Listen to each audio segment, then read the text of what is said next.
Elle n'a pas bronché quand ils l'ont poussée contre le casier. Pas parce qu'elle avait peur, parce qu'elle aurait pu les briser. Dans les couloirs gris du lycée Léon Blum, les rires ont un goût amer. Ils sont tranchants, parfois même cruels. Et au centre de ce vacarme, une silhouette discrète traverse les jours comme un fantôme. Inaya Jamal, 16 ans, élève studieuse, toujours au fond de la classe, toujours seule. Cheveux noirs tirés en une queue basse, sweat trop grand, regard fuyant. Elle ne parle pas, elle endure. Pas parce qu'elle est faible, mais parce que frapper serait trop facile. Inaya cache un secret. Chaque soir, quand les lumières du dojo s'allument et que le silence remplace le chaos, elle devient quelqu'un d'autre. Son corps est une arme. Sa discipline est d'acier. 3 fois championne régionale de karaté, ceinture noire depuis ses 14 ans. Mais à l'école, elle est la muette, la bizarre, la cible. Ce matin-là, devant tout le monde, Maëlys, la reine du lycée, l'a poussée. Les rires ont fusé. Inaya a encaissé, les yeux dans le vide. Pas un mot. Mais à l'intérieur, un feu s'est allumé. « T'as encore oublié comment on parle ?» ricane Maëlys, en renversant le sac d'Inaya. « Peut-être qu'elle comprend pas. Faut parler en signe avec elle », ajoute Thomas, un des garçons accrochés à Maëlys comme des mouches à une lampe. Les cahiers d'Inaya glissent au sol. Ses mains tremblent, mais pas de peur, de retenue. Le professeur de maths, témoin de la scène, détourne les yeux. Tout le monde sait. Personne ne dit rien. Inaya ne rentre pas chez elle. Elle marche jusqu'au vieux quai abandonné près du canal. Là, elle s'assoit, genoux contre la poitrine. Les larmes montent, mais ne coulent pas. Elle revoit son père, disparu 2 ans plus tôt. Son regard sévère mais juste. Sa voix lui revient. Ce n'est pas quand tu frappes que tu es forte, Inaya. C'est quand tu choisis de ne pas le faire. Mais aujourd'hui, elle doute. Elle sent que quelque chose en elle vacille. Elle a toujours enduré. Mais combien de temps encore? Une nouvelle rumeur circule. Ils ont créé un groupe privé sur les réseaux. Mute Inaya. Elle y voit sa propre photo modifiée, humiliée. Le sang bat à ses tempes. Cette nuit-là, elle s'entraîne plus fort que jamais. Les coups s'enchaînent dans le silence du dojo. Chaque cri intérieur devient un coup de pied. Chaque larme retenue devient un blocage. Elle ne le sait pas encore, mais le véritable combat est sur le point de commencer. Un vendredi après-midi, dernier cours de sport, soleil écrasant sur le terrain du lycée. Les élèves courent, rient, crient, et elle, Inaya, serre les dents. Aujourd'hui, ils jouent au foot. Inaya est gardienne. Elle déteste le foot. Elle déteste surtout être obligée de jouer avec eux. Maëlys ricane. « Allez, on va lui shooter dessus, elle bougera pas de toute façon. » Et comme si la journée n'était pas assez cruelle, le ballon arrive. Lancé fort, trop fort, volontairement. Plein visage. Inaya tombe, sa lèvre saigne. Tout le monde rit, encore. Mais cette fois, quelque chose se brise. Elle se relève, lentement. Le silence s'installe. Son regard est différent. Il y a un feu dans ses yeux que personne ne lui connaissait. Elle ne dit rien. Elle se contente de toiser Maëlys un long moment. Puis elle quitte le terrain sans demander l'autorisation. Marche droit. Fière. Son dos est une promesse. Le soir même au dojo, son sensei, maître Kazuo, la regarde d'un œil inquiet. « Tu t'es blessé ?»« Ce n'est rien, c'est juste un ballon. » Mais Kazuo ne sourit pas. « Tu sais ce que ton père me disait toujours? Que ta force n'est pas dans tes poings. Elle est dans ta maîtrise. » Mais Inaya, la maîtrise ne veut pas dire fuir. Il s'approche, pose la main sur son épaule. « Ce que tu vis, tu n'as pas à le supporter seul. Une larme coule, une seule. » Mais elle brise un barrage. Ce soir-là, dans sa chambre, Inaya ouvre son carnet. Elle y écrit une phrase. « Je n'ai jamais voulu faire de mal, mais je ne laisserai plus personne me blesser. » Elle trace une ligne, puis une autre. Un plan commence à naître. Pas de violence gratuite, pas de vengeance, mais une démonstration.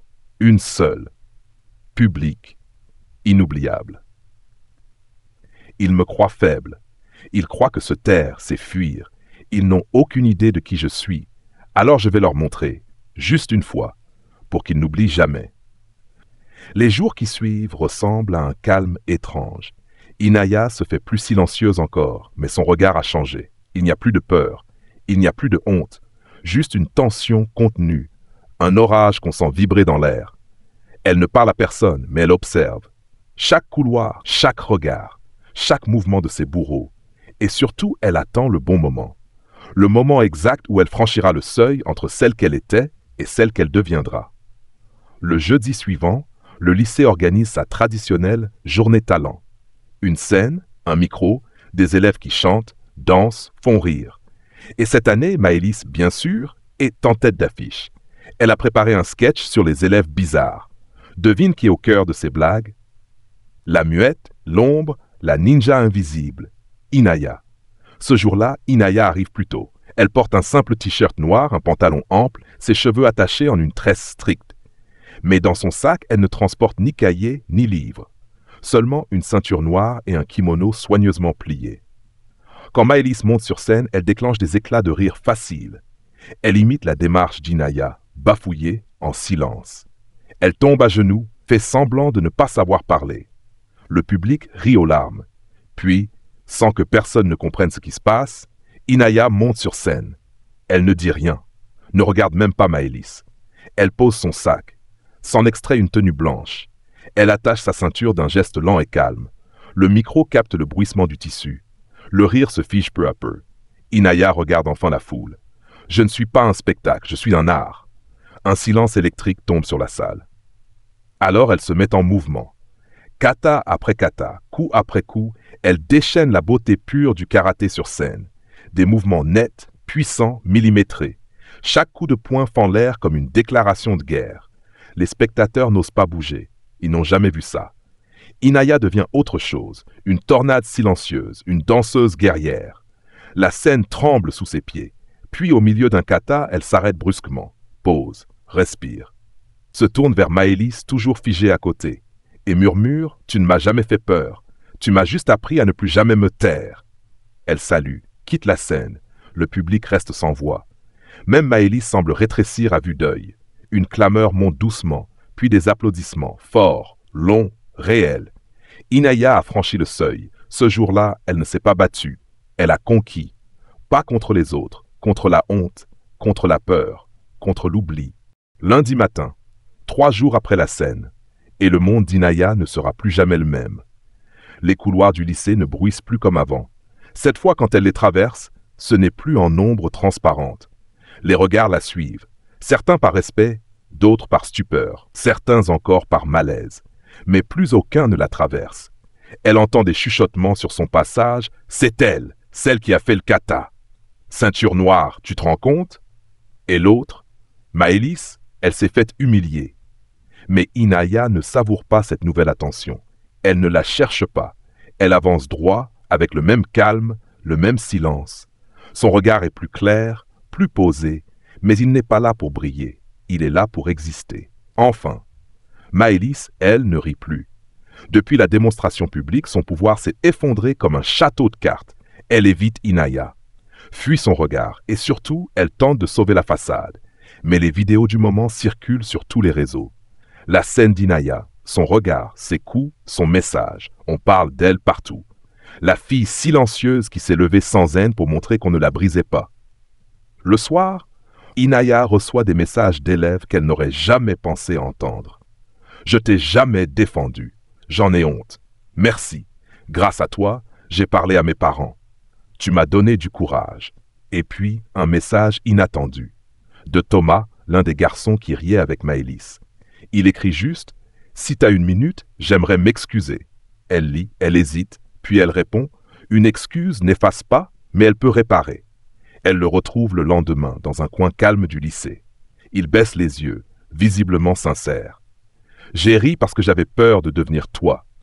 Je me rends compte que toi, t'as jamais eu peur d'être toi-même. Inaya ne dit rien. Mais cette fois, son silence est une forme de paix. Dans les jours qui suivent, un atelier d'arts martiaux est proposé dans le cadre des activités scolaires. Et à la surprise générale, c'est Inaya qui l'anime. Pas pour impressionner, pour transmettre. Elle montre à d'autres filles, et à quelques garçons aussi, comment se tenir, comment bloquer, comment résister. Mais surtout, comment se relever. Elle n'a plus besoin de frapper. Son seul regard est une force. La lumière, elle ne l'a jamais cherchée. Pourtant, maintenant qu'elle y est, elle brûle. Les gens veulent parler avec elle, l'inviter, la filmer, lui poser 1000 questions. On la félicite, on l'admire. Certains veulent l'imiter. D'autres veulent se servir d'elle. Et dans ce tourbillon, Inaya se sent de nouveau étrangère à sa propre vie. Le proviseur la convoque. Il lui propose de devenir ambassadrice contre le harcèlement pour représenter l'établissement lors d'un événement régional. Une immense salle, des caméras, un discours à prononcer. Devant tout le monde, elle sent ses mains devenir moites. Elle revoit la scène, sur scène, ce kata qu'elle a exécuté avec tout son être. C'était instinctif, brut, vrai. Mais là, ce qu'on attend d'elle, c'est d'être une image, un symbole. Elle rentre chez elle, dépose sa ceinture noire sur son lit et s'allonge, longtemps. Le plafond la fixe comme un miroir. Et dans ce silence, une question la ronge. Suis-je en train de devenir ce que je détestais? Quelqu'un qui se tait par peur ou quelqu'un qui parle pour plaire? Son cœur bat vite, trop vite. Elle pense à son père, à son regard, à ses mots. Elle se lève, prend son téléphone, appelle Kazuo. « Sensei, je crois que j'ai peur. Pas de frapper, de parler. » Il répond après un silence. « Tu ne parles pas pour toi, Inaya. Tu parles pour celle que tu étais et pour tous ceux qui, aujourd'hui encore, se taisent. » Elle reste figée. Un frisson remonte le long de sa colonne. Le lendemain, elle retourne au dojo, mais pas pour s'entraîner, pour méditer, s'asseoir, respirer, retrouver le silence non comme une fuite, mais comme une force, une vérité. Elle regarde son reflet dans le miroir mural. Et là, elle comprend. Elle ne choisira ni l'ombre ni la lumière. Elle choisira la voie du karaté, la voie du courage calme, la voie de celles et ceux qui avancent sans hurler, mais qu'on entend quand même, parce qu'ils vivent en vérité. Le grand jour est là, salle municipale, façade vitrée, scène éclairée, caméra prête. Le public est composé d'élèves, de professeurs, de journalistes, de responsables de l'éducation. On attend un discours fort, symbolique. On attend Inaya. Elle est assise dans la loge en kimono noir cette fois. Sobre, élégant. Sur sa ceinture, brodée en blanc, courage. Ses mains tremblent juste un peu, mais son cœur, lui, est solide. Le proviseur entre, sourit fier. Quand tu seras prête, on t'introduira. Ils attendent tous ton témoignage. Tu n'es plus seule, Inaya. Mais elle le sait. Sur scène, on est toujours seul. Les lumières baissent. Une voix annonce. Nous accueillons maintenant Inaya Jamal, lycéenne, artiste martiale et ambassadrice contre le harcèlement. Applaudissements. Elle marche lentement. C'est pas son silencieux, mais chaque pas est un acte. Elle monte sur scène, s'arrête au centre, regarde la foule et ne parle pas tout de suite. Elle respire. Longtemps, le silence devient pesant, inconfortable, et c'est là que tout commence. Elle s'incline, puis sans un mot exécute un kata, lent, solennel, sincère. Chaque mouvement raconte ce qu'aucune phrase ne pourrait dire. La peur, l'humiliation, la rage contenue, la dignité, la reprise de pouvoir. Quand elle termine, elle se redresse. Et là, elle prend la parole. J'ai été insultée, j'ai été frappée, j'ai été ignorée, mais je n'ai jamais été brisée. Un murmure parcourt la salle. On m'a fait croire que le silence était une faiblesse. Mais le silence peut être un cri plus fort que tous les mots. Elle s'arrête, croise les yeux de plusieurs élèves dans la foule. Certains pleurent. Ce que j'ai fait, ce n'est pas du courage, c'est un cri de survie. Le vrai courage, c'est de demander de l'aide, d'oser être soi. Et aujourd'hui, je vous regarde et je vous le dis, personne n'a le droit de vous faire douter de votre valeur. Personne. Un tonnerre d'applaudissements s'élève. Certains se lèvent. Elle ne sourit pas. Elle ferme les yeux. Laisse cette vague l'envahir. Pas pour la gloire, pour la paix. Et au fond de la salle, Maëlys regarde. Immobile. Elle ne dit rien. Mais ses larmes disent tout. Ce n'est pas une vengeance, c'est une délivrance. Pour elles deux. Le lycée est calme aujourd'hui, trop calme. C'est le lendemain de son discours. Les couloirs sont remplis, mais plus rien ne ressemble à l'avant. Elle ne marche plus seule, pas parce qu'elle est suivie, parce qu'elle est vue. Certains la saluent timidement, d'autres avec sincérité. Les professeurs, ceux-là même qui détournaient les yeux, lui adressent des regards pleins de respect. Mais Inaya ne cherche pas à être admirée. Elle cherche juste à marcher droite. Et c'est ce qu'elle fait. Elle retrouve Maëlys dans la cour. Pour la première fois, c'est pas la reine ni la victime. Juste deux filles, debout sous le même ciel. Maëlys s'approche. Je voulais juste dire, j'étais jalouse, de ta force, de ton calme, de tout ce que je n'ai pas. Inaya la regarde et doucement, elle répond, ce n'est pas moi que tu détestais, c'était toi. Un long silence. Puis Maëlys baisse les yeux. Est-ce que tu me détestes? Non. Je te plains, mais je ne te déteste pas, parce que je n'ai plus besoin de ça. Et à cet instant précis, le cercle est bouclé. L'Inaya, qui encaisse, n'existe plus. La nouvelle ne frappe pas. Elle élève, elle retourne au dojo ce soir-là, le lieu qu'il a forgé. Mais cette fois, elle ne s'entraîne pas. Elle enseigne, à une fillette de 11 ans timide qu'on dit trop fragile. « C'est quoi être forte ?» lui demande la petite. Inaya sourit enfin. C'est savoir qu'on peut frapper et choisir de ne pas le faire. La vraie force n'est pas de se défendre avec ses poings, mais de se relever avec son âme. Ceux qui te blessent ne peuvent rien contre toi tant que tu n'oublies pas qui tu es. Et parfois, le silence est une puissance que personne ne peut éteindre.